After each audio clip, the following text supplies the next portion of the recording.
You've worked twice as hard to get half the credit. You sat in rooms where no one looked like you, no one led like you, or understood what it costs you to show up every single day, and you done it anyway. You did it. You keep doing it. Thank you. I remember the exact moment I realized I wasn't the problem. It wasn't my confidence. It wasn't my capability. It wasn't my leadership. It was the context, the environment, the unspoken rules that required me to dim my light so others could stay comfortable. That moment changed the trajectory of my life. And no, I'm not talking about myself, and these are not my words. Today on The Raw Onion, we're looking at truth over performance. And here to guide us on this journey is someone who actually wrote those words. All credit goes to Adyna K. Pressley, because she is the founder and CEO of AKP Interventions, a global women's leadership architect, award-winning author, keynote speaker, and host of Pressley on Purpose podcast. With more than 30 years of corporate leadership experience, including serving as vice president of operations in the financial sector, she is known for helping high-achieving women lead from truth, alignment, and emotional intelligence. She's also the founder and creative director of Queens Royale, a luxury streetwear brand that performs and transforms identity, resilience, and cultural royalty into wearable empowerment. In addition, Adyna is the visionary behind the Sisterhood Society, her private women's leadership community designed to cultivate connection, healing, and generational elevation. Her work spans across the US, the UK, Canada, West Africa, where she partners with organizations and communities to elevate women's voices, expand leadership pipelines, build cultures rooted in authenticity, keyword. Adyna also serves as ambassador and secretary on the International Women's Day Celebration Executive Board for Sparkle Life International, Ghana. A recognized voice in women's leadership, Adyna has been featured on Oprah and will appear in the upcoming docuseries Next Level CEO, hosted by Damon John of Shark Tank. We all know him. Through her signature programs, transformational cohorts, and storytelling-driven content, she empowers women to rise without shrinking, lead without apology, and live with intention. Whether she's mentoring emerging leaders, speaking on global stages, or designing purpose-driven experiences, Adyna is committed to helping women lead through truth, not performance, which is exactly what our theme is today with women in business. Now, from the original Miss O, and that is Oprah Winfrey, if you're wondering, to this Miss O, that would be me. I'm kidding, but I'm very excited, and it is an honor to have her here. Adyna, she is at the head of the table. Adyna Pressley, thank you for honoring us today with being a guest. We are beyond honored to be here. Welcome to The Raw Onion. Thank you. I am honored. I am so honored. And thank you so much for your kind words. I really appreciate it. It's almost overwhelming to read your bio because you are in such a position where you have gone through it, you've experienced it, and by it, I mean all of the its, and now you are in a beautiful and incredibly important position to actually open the door to guide people through the journey and not have to feel those sort of sucker punches that you felt along the way in 30 years. And Adyna, 30 years in corporate leadership, including VP of operations in a financial sector. It's a very, very high pressure situation. So before we get into who you've become and going back into this truth over perfection theme for today's episode, I want to know who you were inside of all of it before you became who you are today. Not the title, but who Mhm. was that woman showing up every day? I would say initially when I was showing up, I was trying to figure it out. Okay. I didn't really have my voice yet. I was still trying to advance my career and I was trying to figure out what that looked like, especially in corporate and especially in a sector that is male dominated. I have to preface by saying the first part of my career, I loved my job. I totally loved my job. I had support, but unfortunately, I didn't have support from women because there weren't any women that looked like me in the positions that I was going into. So I had male support, which was great. But as I got to the point where I was promoted to vice president of operations, now things change. When I was vice president of marketing, I was the face of the organization. I was meeting with clients. Majority of our clients were not for profit. As you know, majority of Yep. the women in those high achieving roles are women. So that was the best part of my job. Everything shifted when I was promoted to vice president of operations. And now I have to deal with the corporate politics. Now I'm the only woman and the only Black woman in that role. And again, looking to the left and the right of me, I didn't have anybody that looked like me or could support me.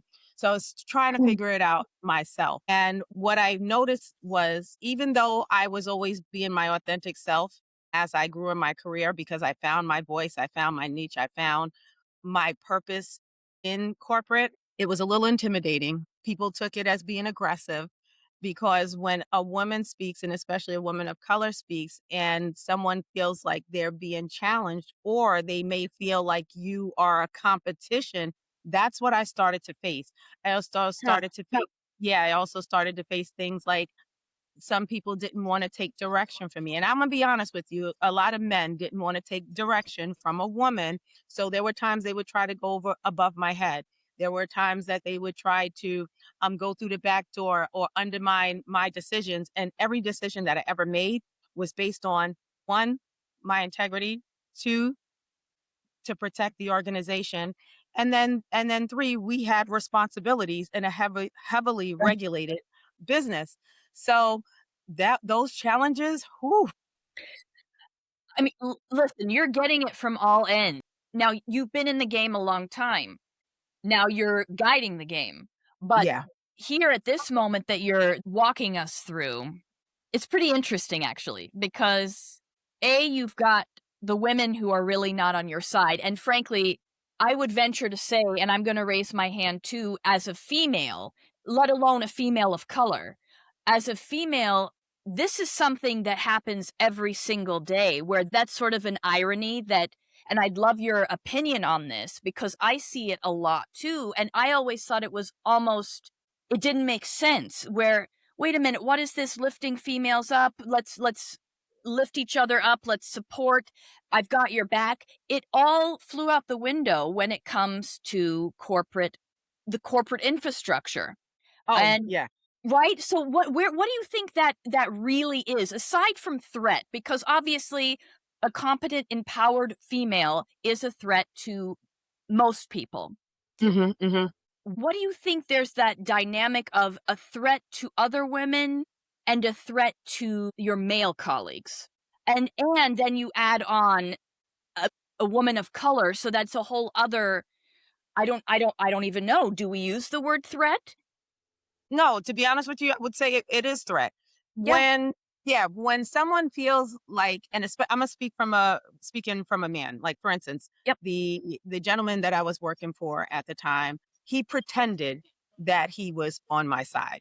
He performed as if we were working as a team, but and that was on the outside. So people will look at us from the outside and like, oh, they look like they work well together. But Yeah. behind closed doors, him and I are bumping heads because he would make a decision that I felt wasn't in the best interest of the organization or may have not been in the best interest of our clients.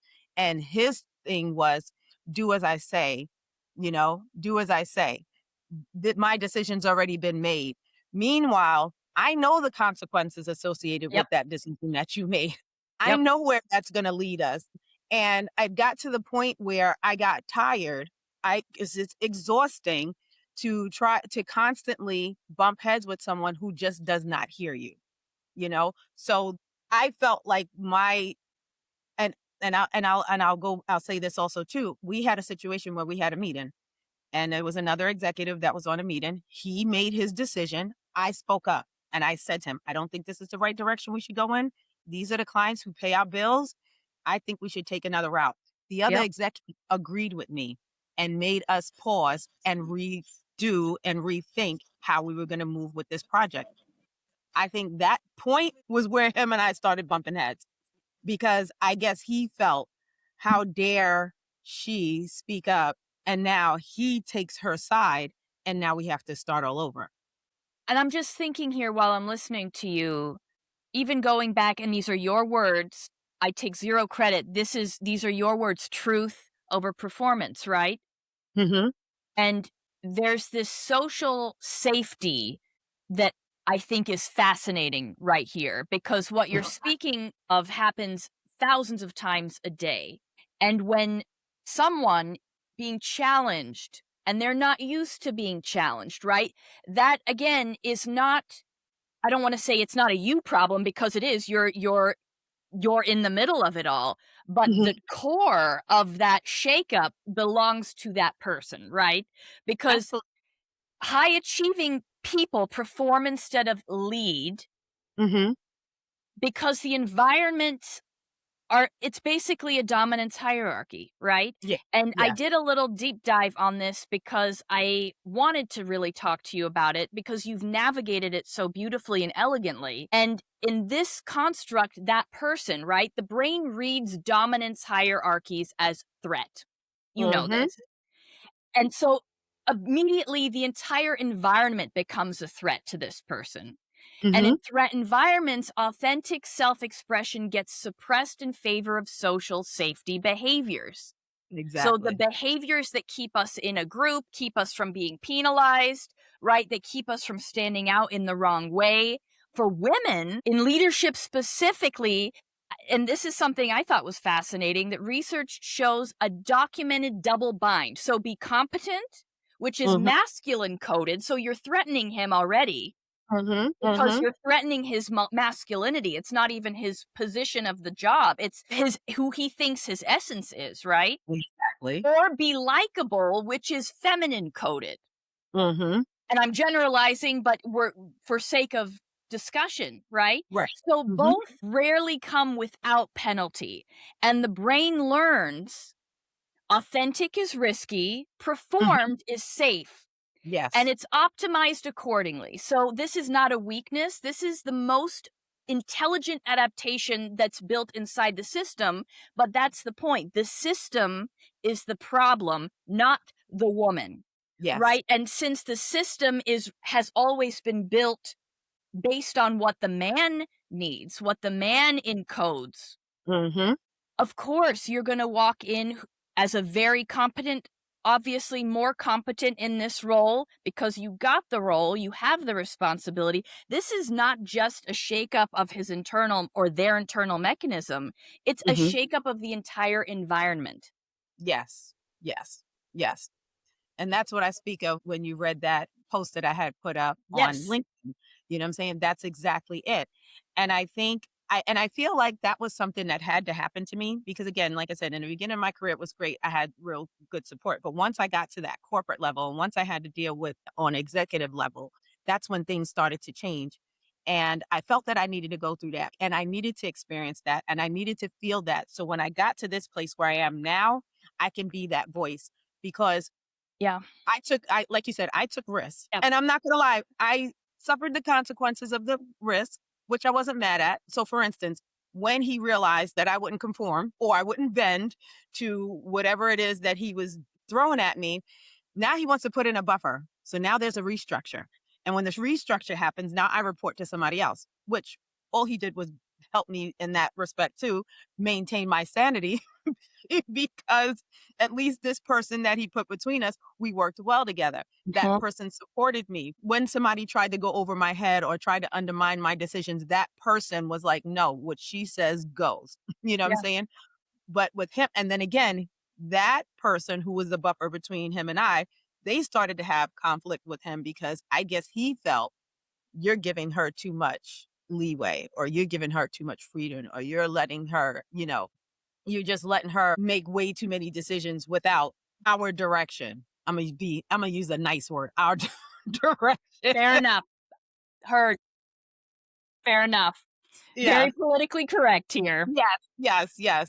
But, like I said, I was glad that that happened to me because now I can come out and I can say whatever I want to say now for those women who are in those roles that's dealing with this as we speak. And a lot Yeah. of messages that I get from women is like, thank you. You're saying all of the things that we wish we could say, And I'm like, yeah, I don't have to answer to anybody. So I'm going to call it how I see it. And I'm going to do whatever I can to be that support for you that you may not necessarily have.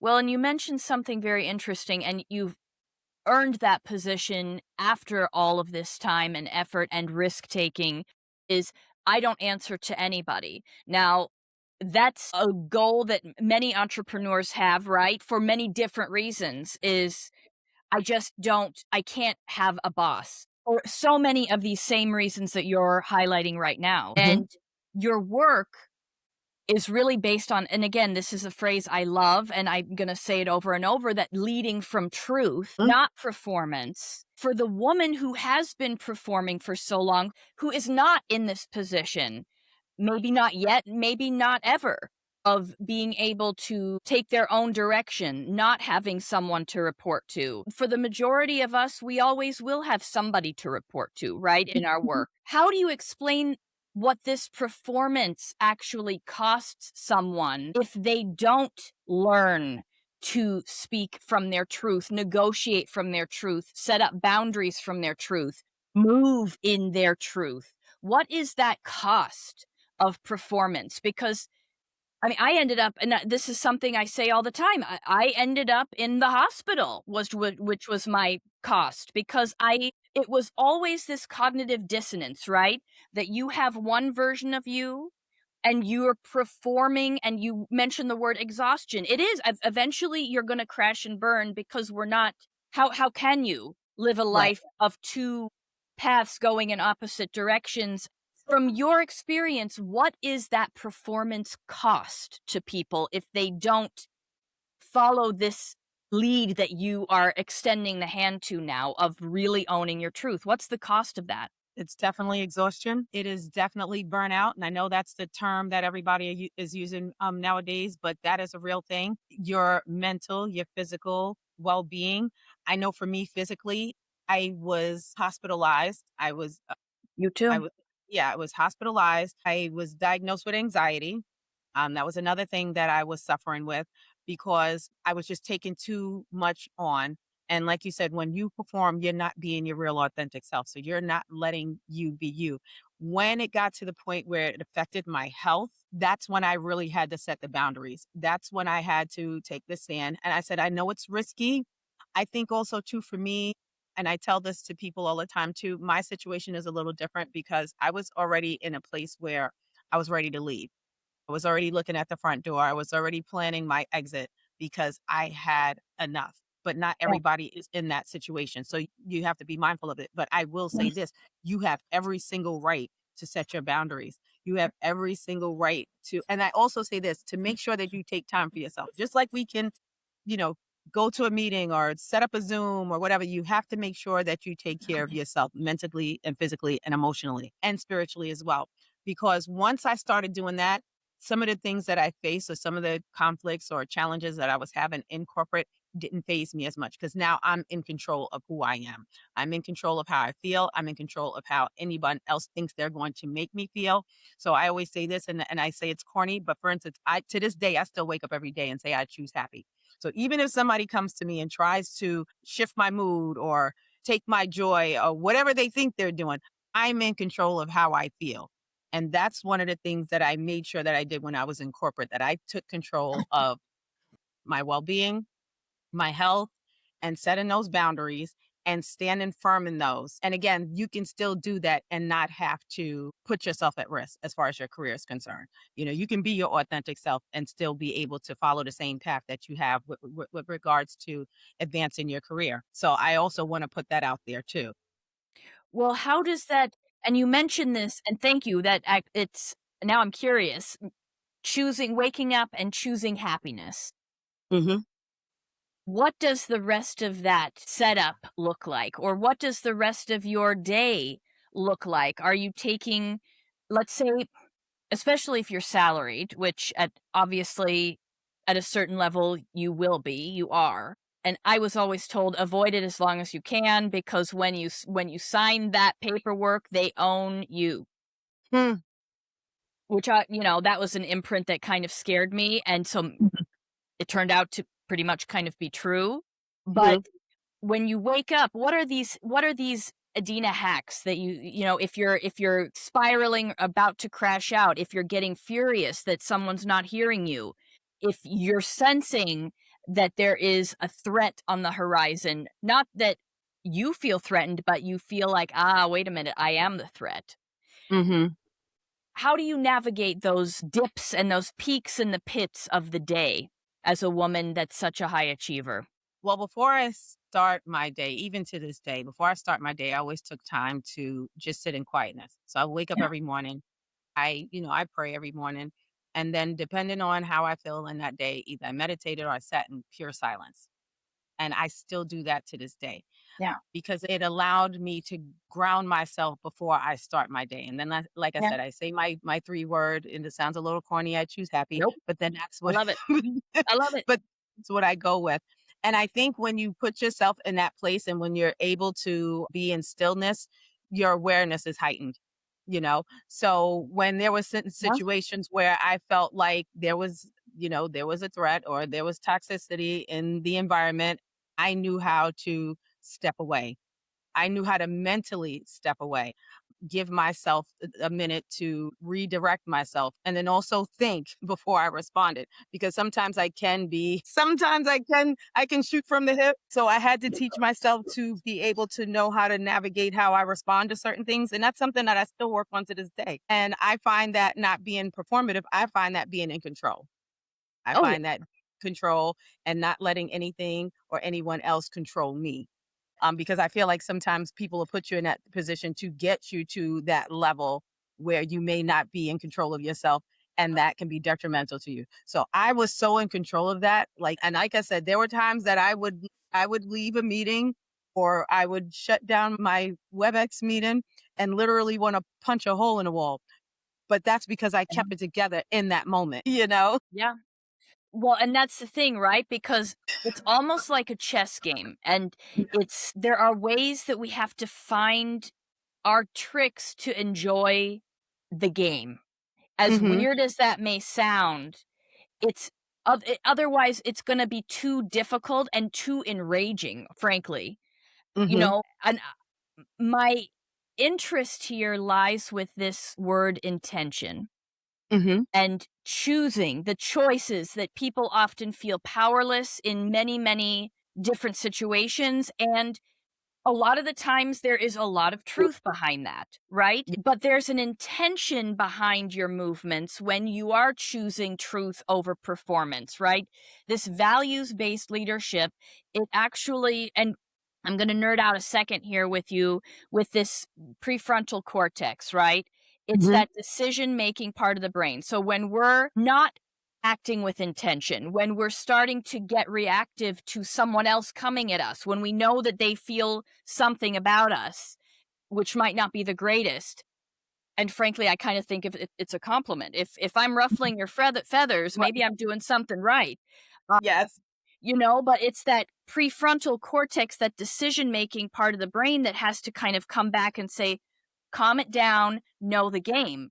And Right. living with intention is another way of saying know the game. It's not a mindset practice. It's not self care. It's necessity. And so that prefrontal cortex with our values, our discernment, our long range planning, it's the part of the brain that's responsible for knowing what we actually stand for and making decisions from that place. Yes. And as a woman in leadership, you're not just responsible for your own well-being and your own ROI, your own bottom line. This is the company that you're leading. Mhm. How do you restore access to the brain in terms of knowing what you stand for, where maybe you're in an environment where it's going against your values. It's not supporting you. It's not supporting a woman in leadership, a woman of color. How are you navigating that intention with Well, kind of I a would messy environment?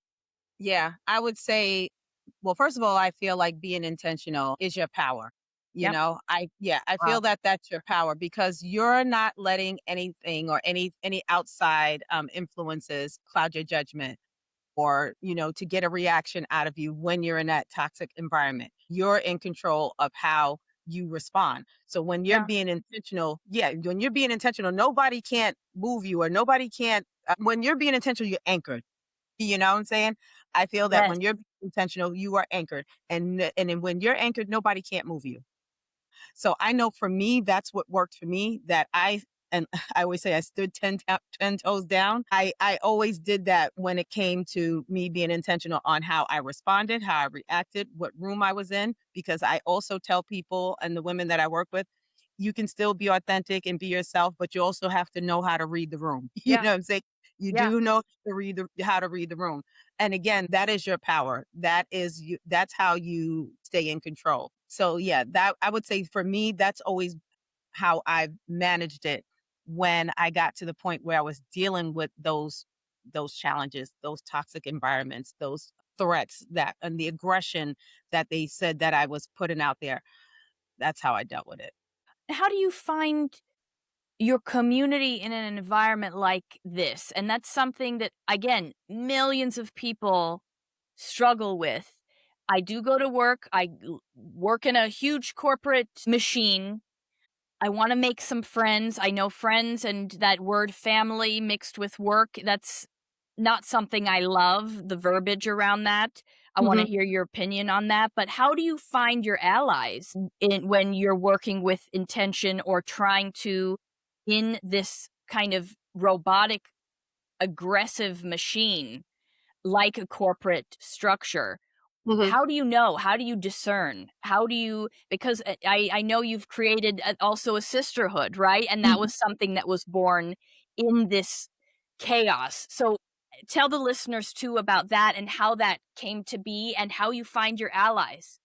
I think what how that came to be for me was I never changed who I was when I was in the company. So I started as a entry level I think in a claims department or something like that. And as I grew in my career, I never changed who I was. So the same people that I worked with that may have not advanced as quickly or advanced at all in their careers, I was still friends with those people. I still talk to everybody in the cafeteria. I spoke to everybody at the security when I walked in the building. Yeah. I knew all the guys in the mailroom. And it was so funny because I made sure that I never wanted anybody to feel like she's gotten too big or now that she's at this level, she doesn't know us anymore. Never that. I always And that stayed was intentional too, at right? be intentional, and I always stayed true to myself. So regardless of how far I went in my career, I still was friends with everybody that I was Yeah. with as I was climbing that ladder. So that was the beautiful part about it. And then, like I said, there were some men that were in my corner that was very supportive, to that I'm still friends with to this day. Today. You Wow. yeah, that I'm still friends with to this day because they were the ones who were saying my name in rooms that I wasn't there. They were the ones who were advocating for me. So that's why I feel that it's big that I the work that I do not only is with women, I'm getting ready to do work with some men because I put out a message on LinkedIn just to see what the response was going to be. Yeah. And was like, what do you men think about, allyship for women in corporate? And they was like, we love that. So I'm working on doing something like that for the end of this month because again, I was very intentional on making sure I never changed. And so I built friendships and I kept those friendships throughout my career. So that was a beautiful part. Well, it's a big deal too because then you're going back to truth. Yeah. I mean, again, it's kind of this coming full circle of that word performance keeps coming up in my brain when I'm listening to you. There's so much energy put out, and again, I've said it before, but we all do it, right? We all put this show on, and a lot of the times we don't realize that we're even doing it. Right, right. And that a lot of that we have many different reasons why. We're all individual people, but Mhm. this truth over performance, did you find your coworkers putting on an act in front of you, or did you happen to know people that you kind of knew off the clock and they put on this big song and dance when they clocked in and you're kind of like, "Whoa, wait a minute. What is this?" I mean, Yeah, gosh, it's not yeah. just me, right? Like sometimes I No, wonder, I'm like, is this me? Am I seeing this? Is it my perspective? Are you literally a totally different human being? What the heck is going on here? there was one person that I actually wound up losing a lot of respect for when I saw who they were outside of work versus who they were in work. See? And I and this might go a little off topic, but they were criticizing someone because they felt like if they weren't being their true self, they would have been further along in their career. And the reason why I say that, because the person who said this to me was a person who was gay. And Okay. he said he did not show that at work. And that's the reason why he advances in his career. And another person that we knew, had he suppressed who he really was, that he would have been further along in his career. That made me livid. I'm not even going to lie, because I was like, how dare you?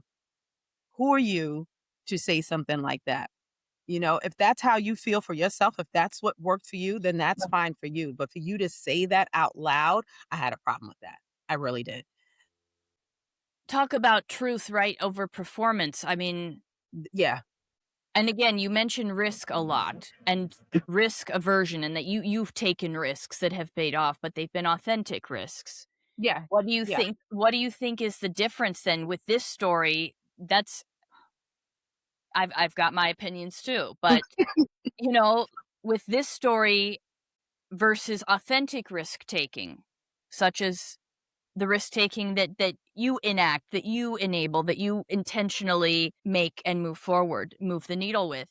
What's the difference? What's going on? And again, we can't assume, but what's going on in somebody's brain who operates like that versus somebody such as yourself who says, wait a minute, I'm going to do this completely authentically. What is that? Yeah. I mean, authentic's a word we use a lot, right? It's a buzzword right now. But Right. I want your opinion on it because you're living it and you're living it authentically. Yeah. Honestly, that I don't even think that was really performative. That was just plain fake, in my Yeah. opinion. Yeah. You know, Fair. it wasn't benefiting anybody but himself. Where when you're being a risk taker that it can help other people. So I'm going to use this example. There was a situation where I was up for a promotion. And when you get to a certain level of in corporate, especially at a VP level, that's the only time you're appointed to get to a certain role. But if anything under that, you apply for it. Mhm. Well, a decision was made that a guy that was younger than me, that's didn't have nearly as much experience as I did, they were just going to place him there, and that he was going to be my boss, and that I was going to have to train him. Now, when that happened, I had one or two ways I was going to respond to that. I was going to accept it and shrink and dim my light and let this happen, or I'm going to take a stand, and I'm going to take a bold stand. And I always Yeah. tell people, every situation is different. This is how I felt. This is the risk that I knew I had to take. And I remember saying to myself, God, walk with me on this one, please. But I'm about to take a bold stand. And I walked into my boss's office and I said to him, if he gets this job, I, explicit word, quit. And I meant it. And I walked out of the office. Next thing you know, doors starts closing, phone starts ringing, things start happening. And the bottom line was, that everything was changed. I was given the opportunity to apply for the role, because again, rightfully it should have been mine. I Right. was already Right. in that office. I was up for that promotion. But what it also did too was it changed how they handled the process and their policies going forward with regards to promotions. So that let them know that we can't just take it upon ourselves, because we do have policies in place to just place somebody there. People should be given the opportunity to go for this promotion, to apply for this promotion, to interview if necessary for this promotion, not just place somebody there. So when I remember when that happened, so many women on the job called me and was like, that was the best thing Rightfully we ever so. heard. Like, this was the best thing we ever heard. And, of course, then they was thinking of, you could have sued them, that kind of stuff. And that was True. the first thing from my mind, because I could have. But the bottom line was, how dare you? How dare you disregard my work, the blood, sweat, and tears that I put into this company, my experience, all of that. I was just like, you just disregarded that. And I was so angry. I was just like, you know what? This is a stand I'm going to have to take. I know it's a risk. I know I could probably lose my job. I know I have 2 children at home that I have to Right. take care of, but I'm going to stand on what I believe in. So that's the difference between his performance and my, and I mean, his, Whatever the well, heck that was. whatever it was. Yeah. That's the difference between him and I. Mine affected other people, other women, and policy altogether in the organization, versus Well him said. doing versus him doing what he did just for him in Him. his career. Yeah, So, I yeah. mean, see, this is an I like to talk about and break down the word ego a lot because it's Mhm. not a bad word.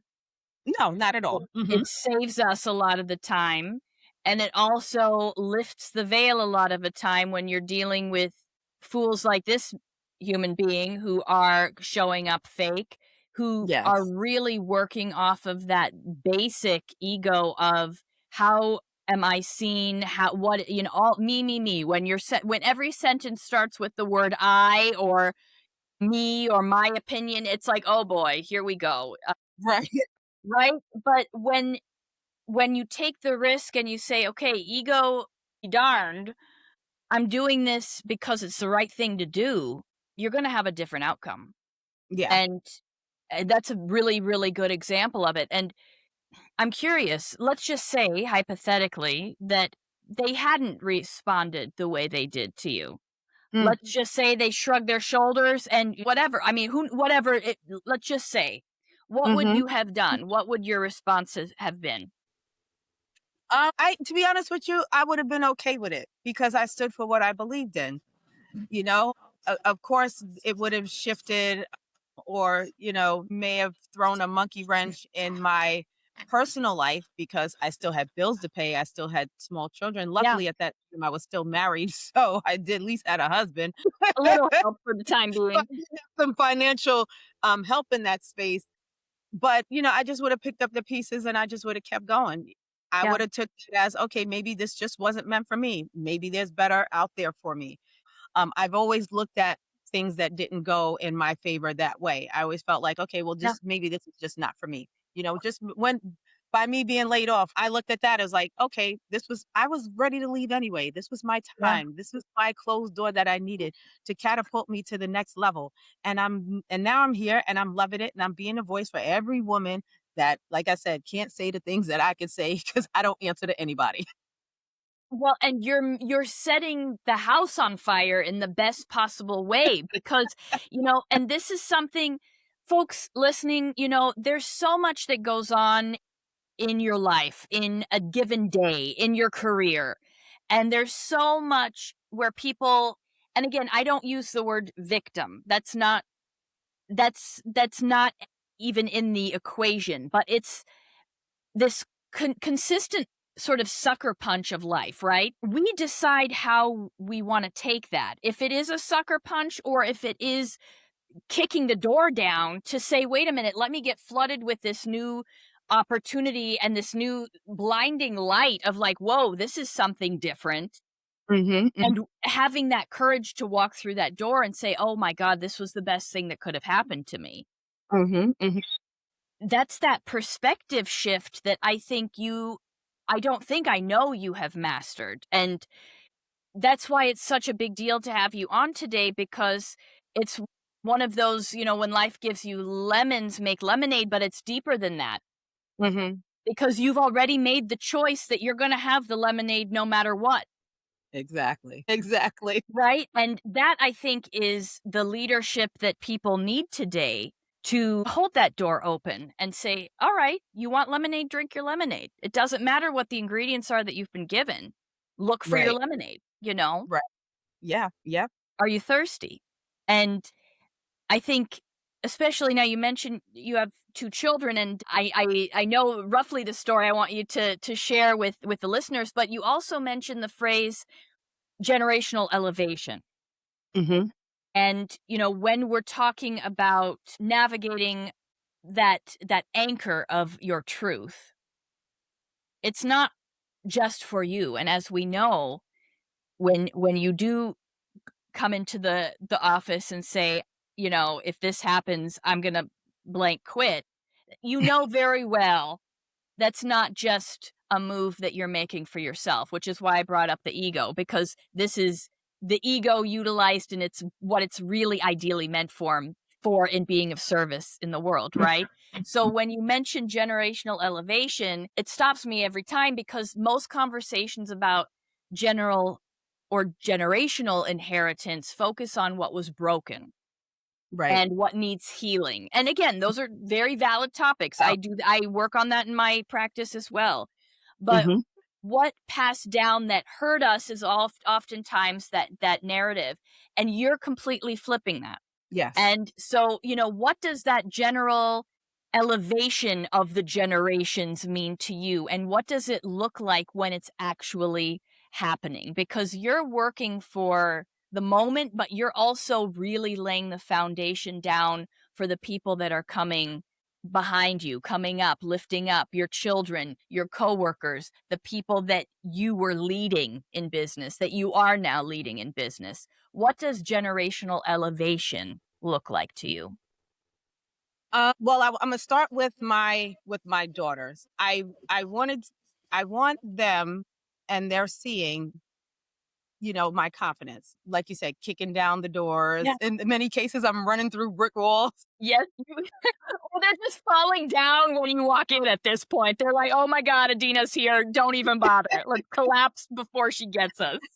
Yes, and I want them to see that, we can, like I said, we stand in our power now. We don't, like you said, normally when you talk about generational, you talk about things that was broken or things that you not need to fix or the things that you need to heal. And I'm like, no, we can do this now.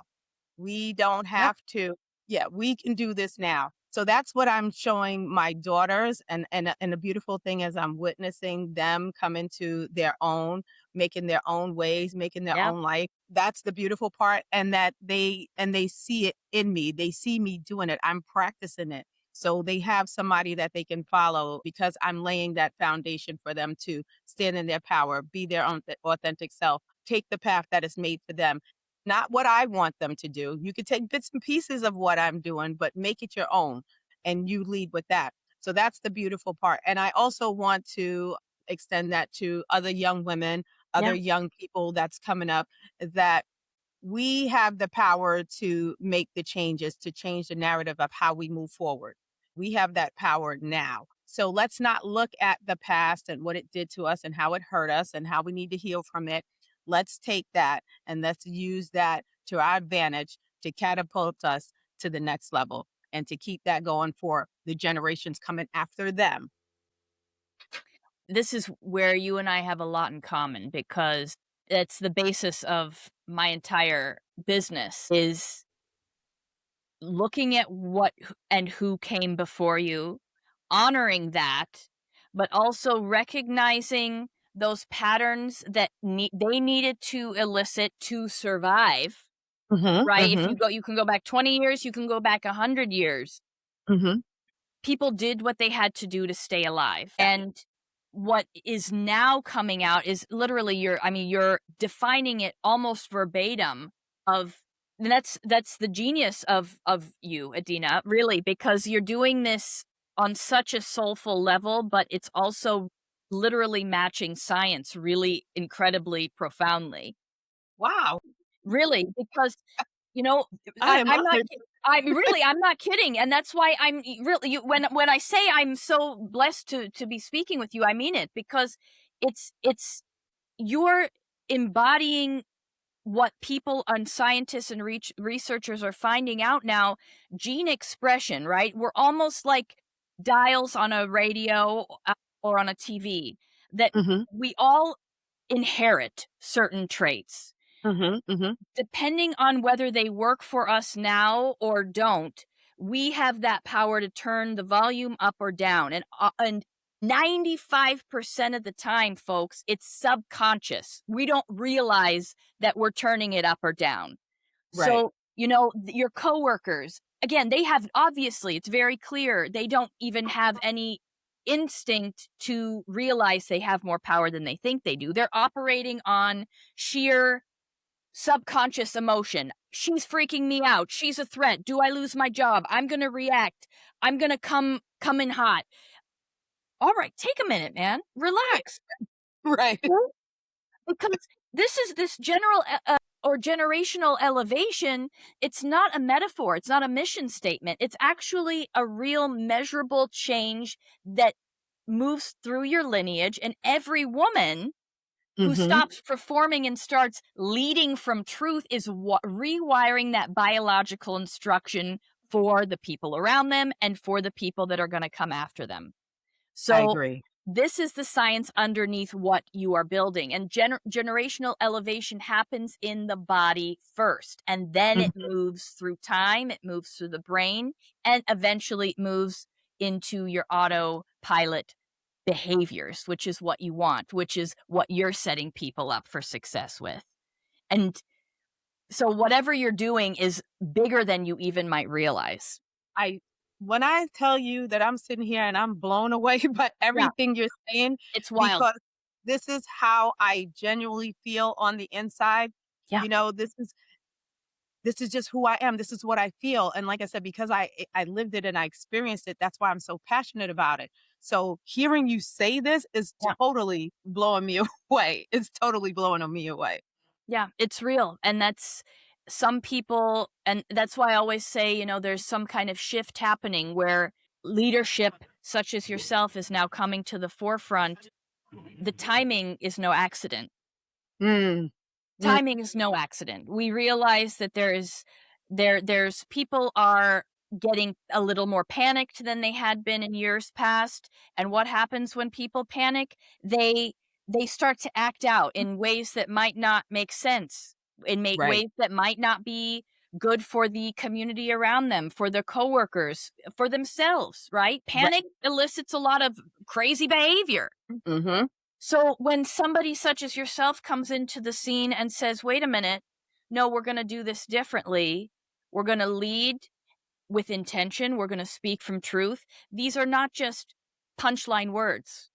You're Right. doing it literally changing the DNA of how you operate. And you are the mirror of people in the room. When you walk in the room, people will mirror the most dominant and the most calm force in the room, which is Mm-hmm. you.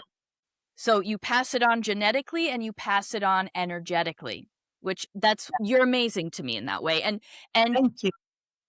this speaks to not only yourself in business in a boardroom, in the office, but again, and you have your sisterhood society, but also your clothing line. And again, this is how things expand, right? So please, when you're on a roll, folks, you're on a roll. There is no stopping you. There is no you can be tired, but you're never exhausted because you're getting this energy from a different place, from the Yes, truth.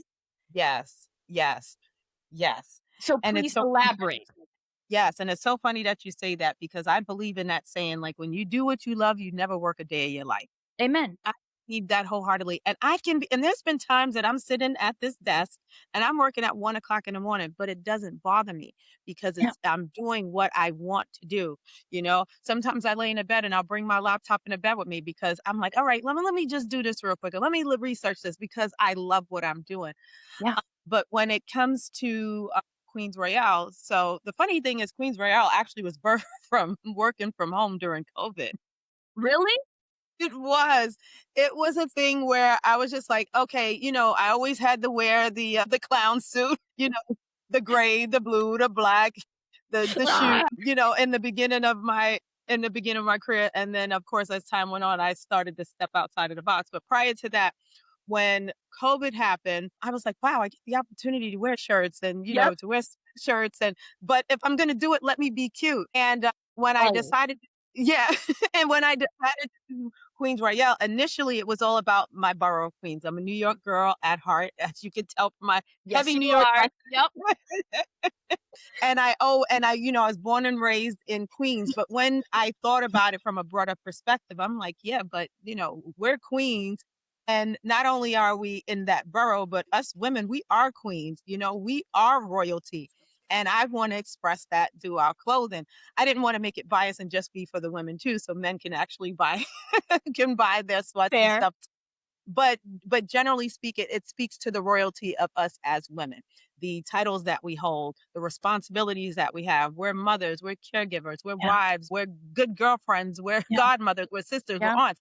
So we hold so many titles, and I felt that I wanted to elevate that. I wanted to embrace it, and I wanted to share it with all the women to say, yeah, we are queens and we are royal. So that's where that came from. I love this so much, and I love it that it started in COVID. Again, right, when there was a bit of capacity to explore a different version of the truth for yourself. Hmm. Hmm. You weren't stuck in playing within the lines or drawing in the lines, and when I was reading about Queens Royale, I actually did a little research, and there's a 2012 Northwestern University study. Uh, Really? and I thought about it when I was reading about your line, because the study actually identified something called enclosed cognition. And Mm. it's a finding that what we wear physically changes how our brain processes our own capabilities.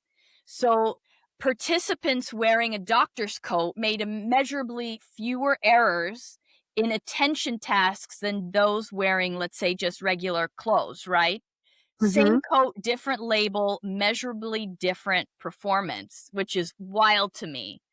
That So, makes what we sense. put on our bodies sends the signal to our own nervous system, not just to others, that says, so, basically what you've built with this isn't just fashion, it's neurological reframing through embodiment. I so love that. And you wanna see something really funny? Please. So, I didn't know you was gonna say this today during our conversation, and the blouse that I decided to put on, it says, I don't know if you say it, it says queen, Are you kidding me right now? and this is not even my clothing. It just so happens that I saw it and I liked it because I believe in when you wear what you feel, that's what you that's what you embody, that's what Get out of my brain, Adyna. Get out of my brain. So I'm listening to people, I'm like, "Oh my gosh, I can't wait to show her what my shirt says." Oh my, you know what? This is, gosh, these are the moments where I wish my superpower was jumping through a computer screen to like bear hug you, because literally you are truth. Because you tap into all of this and then you kind of come out the other end. You're like, oh, wow, I'm not just right because I'm operating from my truth. I'm right statistically. I'm correct and I'm moving in the right direction, even on a neurological level. That's You're so doing it. that's why I'm like, "This is so crazy to me." So I'm listening to you talking, I'm like, "Wait till she sees my shirt." I'm freaking out, really, because that is your brain processing yourself in a very specific way. This is such a gorgeous embodiment of basically why you're here today, right? Talking about Well, truth over thank you. performance, and you're embodying it on so many different levels. Thank I'm you. Thank you. it's Thank you. Thank you. You're blowing my mind because I'm blown away. I'm still I'm getting away from the last thing you said, so well, hey, if I can be just a little bit of a seed planter in your brain to say, keep going. oh gosh, yes. Well, you already said that when we first met. I Yes, always think and about I meant you. it. I mean it. Keep going. Keep Yes. going. I mean That's it. my head. Yes. I mean it. And I don't know, especially for women and women of color in particular, as we start to wrap up this episode, Everyone, of course, the goal is to live this life, and it's a short life. We're blessed if we make it to a ripe old age, right? Our days are not guaranteed. That's so true. Choosing how you're gonna spend your time, choosing how you're gonna spend your day, it's more important than we think, and navigating to honor yourself is not ego-based, you've taught us that. If you could leave our listeners with your core belief system and the good, the bad, and the ugly. I mean, we can't ignore that an experience is different as a woman of color than it is a ma- as a many different things, right? There's so many labels we can put on, but they're real, and there's truth to that, right? And so how do we honor truth? How do you honor truth? What's the difference? What's the similarity? How do you hold that door open proverbially for people because you are such a powerhouse? What's the most important thing that you need people to understand when they're operating from this level of raw truth and authenticity? To be honest with you, it's really simple. And I say this all the time. It's just like, be you, be yourself, be your real, raw, authentic self. It is that simple. Yeah. I always say just be you, be yourself. I think that's the thing that means the most to me, that I Yeah. carry, and even like when I do my podcast, I'm like, you're not getting the CEO buttoned up version of me. You're getting the real me, the raw me. This Yeah. is what I'm giving you. This is how I feel. This is what I say. I say what I mean what I say. That's it. Well, it's purposely on purpose, right? I mean, it's on purpose for a reason. Yes. Yes. So, in your opinion, is it safe to say then that we as women have all been performing to some level? Oh, absolutely. We all have. And we sometimes we don't even realize it. And it's nothing wrong with it until something is wrong with it. But when you get to the point where you recognize it and you can make that change, you can Yeah. consciously say, okay, I'm going to change. I'm no longer going to perform. I'm going to be me. I'm going to be my real, raw, authentic self. That's when it's freeing. That's when I feel like you're free because you're no longer being somebody else. You're no longer pretending or you're no longer wearing that mask. You're just free to be you. And and I think that's the best thing that you could possibly do for yourself, in my opinion. It is. Maybe that's what life is all about is no one's going to hand you a plate of feeling free. That's something that you're going to have to master on your own. Mm. Yes. Yep. On your own. On your own. And I understand everybody learns at different paces. Everybody experiences things differently. Some may learn it Yeah. faster than others. Sure. Some may never know. Some Some may may never well, we know that, right? right. Yeah. That's why you've come into the mix in the world and you're going so large because you're needed. And I hope somebody hears this, and even if it's a small change, nobody's asking you to do anything big and grand. I just happen to Right. just be a big and grand person. But not Yep. everybody's asking you to do that. Do it at your own level, but at least you're doing it. And if you're going to do it for Yeah. yourself. I think that's what's important too, because I don't think, because like I said, everybody is different. Everybody has different personalities. Everybody handles situations differently. And I always say that the work that I do is not one size fits all. When I work with women or I'm mentoring somebody, I meet you where you are, because Yes. everybody Yes. has their own path. And you have your own path, and your path is finding itself to have so many different offshoots, which I think is very, very exciting. So tell us about your book. Tell us where people can find you. Tell us about how you ended up chatting with Oprah and Dylan and Don coming up on a docuseries. These are paths forward that, again, kicking the door down because it's necessary, but these are also incredible examples of what happens when you do speak your truth. You Yeah. do it for you. And then the opportunities come where it's not about you, it's about the greater good. So explain and let people know where they can find you. uh, they have to read your book, but all of these things that have come from the fruitful abundance of trusting yourself. Okay, I'm gonna start with the book. So the Yes, book ma'am. came about. Yeah, the book came about. It's called Rise Continue Reclaiming Power, Love, Life, and Legacy. The book came about because when I was laid off from the organization, I said, okay, I want to. My friend said, you should, with all the knowledge that you have, you should start your own business. And I was like, you know what? Okay, maybe you're right. I think I will. So I took I'll do it. why not? So I took a solo trip to Niagara Falls, and I Ooh. always tell people I've never been on Amtrak, so it was my first time taking Amtrak by Yeah. myself. It was absolutely amazing, but I was going to use that time to put my thoughts together, put my business plan and all that stuff together. Okay. When you have 9 hours from New York City to Niagara Falls, Canada, you have nothing but time to think.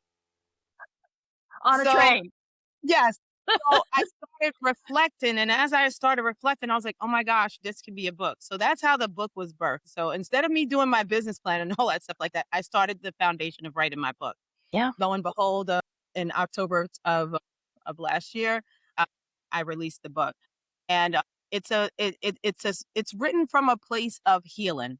I could have easily written this book like, I grew up in the projects Right. of New York City, and we were poor, and you could go that route.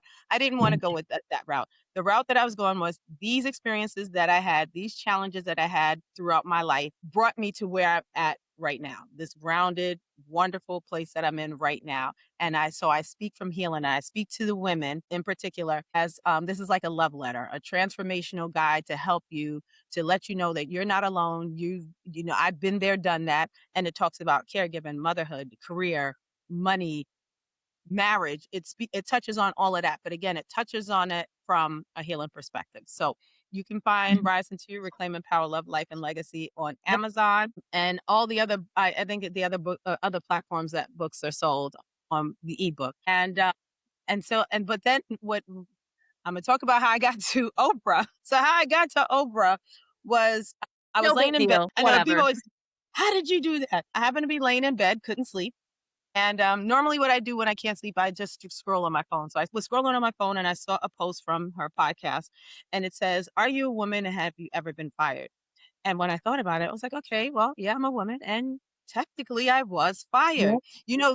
Layoff is the nice word of saying Sure. that you were fired. So when I thought about it, I was like, you know what? Technically, I was. So I decided to write in, and when I wrote in, I didn't write about because I make it very clear that I was not mad when I got laid off. It needed to happen. There was bad decisions made by the other executive team. So in order to keep the company afloat, they had to do what they had to do. Not mad at that because my pension is still there. So Hey, yeah, you're right. Okay, fair, fair. I keep it 100% real. But I did write about my gripes with the way things went down, how it led us to the point where they had to lay Yeah. us off. So I wrote my real, raw, authentic feelings and from my heart. And then I said to myself, okay, I did it. They'll probably have hundreds of thousands of millions of people writing in. Who's going to want to hear my story? Long story short, I get a call the next day. And I was like, whoa. And even with that, I was like, okay, even if it didn't get past this point, just for the simple fact that it sparked their attention, I'm cool with that. I had an interview. It went great. The talent person was like, okay, I'm going to have to bring this to my producer. She Okay. said, well, you'll probably hear something next week. 2 days later, I hear from the producer. Oh my So god. I'm like, my goodness. And I spoke to her. Interview went great. And then the next thing you know, she says, I'm going to call you by Monday. She calls me that Friday and was like, can you be available Tuesday? Oh my I was god. like, Oh my god. and the rest is history. And literally the rest is history. And folks, please check this out on Adyna's website because it's such a cool interview, and it's so when you have the full attention of Miss O, Yes. not me, Yes. the real one. I love your attention too. Let me tell you. I'm humbled, seriously, and just you let me just share my it was so beautiful to watch because you had her full and undivided attention, which as I was watching it was really cool because you could tell that what you were hitting on the head was really hitting it on the head. And again, coming back to your authentic truth, right? It cannot lead you astray. I agree. It I agree. cannot. It cannot fail you. And when you show up and you did not say, oh, well, they did this, they did this. It's like, wait a minute, the system is messed up. The Mhm. structure is built on quicksand. This is not meant to grow. This is not healthy. Let's Right. acknowledge that. But Right. also let's acknowledge that no, I'm not angry, I'm not bitter. This is a great opportunity. Two truths can exist at once. Yes. Yes. And I think what was also exciting about that too was the fact that they told me, "Oh, you're gonna ask a question, you'll probably have like 3 minutes." That's what they told me. I had my and I'm a very detailed person. I had all my Yes, you notes are. on the screen, was ready to go. And then the next thing you know, Oprah says my name and everything went out of my brain. Everything Yep. went out the window and Oh I my just God. spoke. I just spoke from the heart. And it was so good. It was so good. Folks, please just listen. You're gonna freak out. It's so good. It's so good. Yeah. It just makes sense. That's why it's so exciting.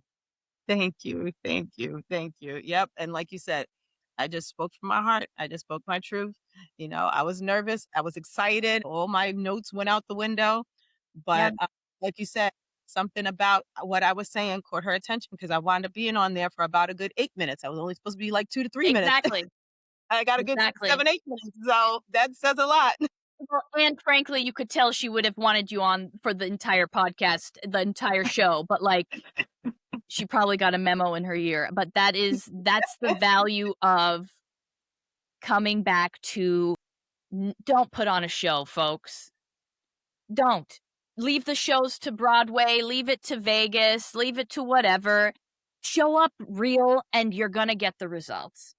I agree, I agree. I couldn't agree more. What are we leaving our guests with today, Adyna? Tell us where they can find you and give them one loving message as we wrap up today because you yourself are a joy, complete joy. Thank you, thank you. So you can find me on LinkedIn, Facebook, Instagram. I go under Adyna K Pressley everywhere. My website is adynakpressley.com. My streetwear brand, Queens Royale, is queens-royale.com. And I want to, oh gosh, a sweet message that I want to leave you with. Or a truthful one, whatever you're guided to share. Like I said, I just want every listener to just be you. Be your own authentic self. You don't have to perform. Trust me, it is so freeing when you get to that space. So embody your truth, live in your Yep. truth, stand in your truth, and be yourself. And there you have it, guys. There you have it, really. The best of the best. And I don't Thank even you. know how to thank you. Thank you for being here today, Adyna. Thank you for being talk about the raw onion and talk about the topics of being raw. Like, and the fact that we're nailing things on the head, that you're just operating not only on a biological level, but a instinctual level, a generational level, and there's so much that is packed in to the package of sharing your truth that then you kind of you blow your own mind of Yeah. how that's the Blew word my alignment, mind. folks. Really. That's the word alignment, Yeah. Yeah. you know? Yeah, I'm so humbled and I enjoyed this so much. This was such a great conversation, but I already knew it anyway. When we first met, our energies just Done. automatically connected. It was done. It was done. Okay, this is going to be a very rich relationship, not just from this conversation or our previous ones, but there's something here that we move the community forward when we stand in our truth, right? And Absolutely. Absolutely. that's how we pay it forward. So, Adyna, what a blessing, what an honor. Thank you. Thank you. Beyond. Thank Thank you. you much. Thank you. Keep killing it, my friend. And please, everyone, check out Adyna. Check out Pressley on Purpose podcast.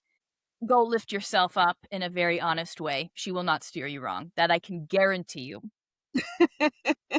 Over and out, Raw Onion listeners. We'll be back next week. Take care. That was a good episode, wasn't it? Adyna K. Pressley. Unbelievable powerhouse of a woman, and an honor to have her here today. And before we wrap, I just wanted to come back on very quickly because she mentioned a lot of really powerful words, a lot of really interesting ways to go about leaning into your truth, right? And we know now that it's easier said than done a lot of times. You have to have a place to start. So I'm going to give you, and this is really a mirror of what Adyna has said already, but this is kind of that end of episode takeaway. The truth versus performance body check. Because we know living in your truth, feeling authentic starts in the body. If you're putting on a performance, your body knows that you're not really being yourself, right? And when you're living really truthfully, your body tends to relax into it. You know the difference.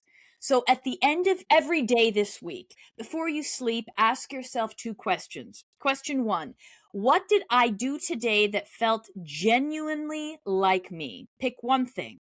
Question 2, what did I do today that felt like a performance of someone I'm supposed to be? That's it. Don't judge either answer, just notice the ratio. The ratio between those 2 columns is your data. If the performance column is consistently larger, that is not ambition, that is survival mode with a title. The check-in takes 2 minutes, and most women find it the most honest 2 minutes of their day. So you can't lead from the truth if you don't know when you're performing. This is how you start to know. There is a woman listening to this who has been leading beautifully and exhaustedly for a very long time. She has the titles, she has the results, she has the strategy, she has everything except permission to be fully herself inside of it all. So what Adyna's life shows us is that the performance eventually reaches a limit, not because you weren't good enough, but because the truth has its own gravity. It always will. It will find its way to the surface through the burnout, through restlessness, through the quiet voice that says, this is not all I am. And you'll know, Adyna and myself, we both ended up in the hospital because we were too busy performing. We didn't operate in our truth yet. You don't have to wait for a breaking point to listen to that voice. You don't have to dismantle what you've built to build what is actually yours. So leading from the truth doesn't mean starting over. It means fully letting the real you show up to the life you already have. And that changes everything. Thanks for listening, Raw Onion listeners. We'll see you later. Over and out.